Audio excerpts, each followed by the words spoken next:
добросовестно выполнять. Mikhail Gorbachev, who was lauded in the West as the man who helped bring down the Berlin Wall and end the Cold War without bloodshed, but was widely despised at home, has died, Russian news agencies reported. He was 91.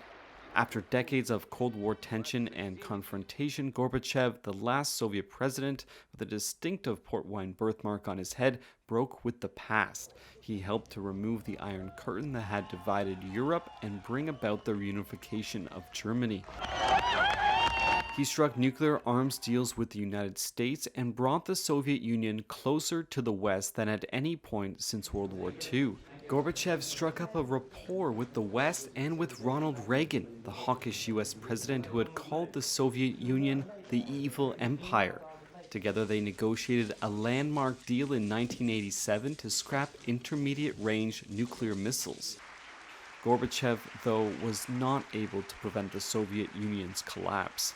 When pro-democracy protests swept across the Soviet bloc nations of communist Eastern Europe in 1989, he refrained from using force, unlike previous leaders who had sent tanks to crush uprisings in Hungary in 1956 and Czechoslovakia in 1968. But those protests fueled aspirations for autonomy in the 15 republics of the Soviet Union, which disintegrated over the next 2 years in chaotic fashion. Gorbachev became General Secretary of the Soviet Communist Party in 1985 at age 54. He was a reformer, setting out to revitalize the system by introducing limited political and economic freedoms.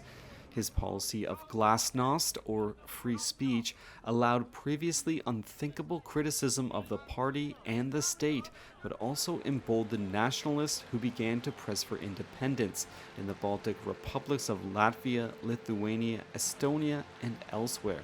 While he was celebrated in the West, many Russians never forgave Gorbachev for the turbulence that his reforms unleashed, believing it was too high a price to pay for democracy.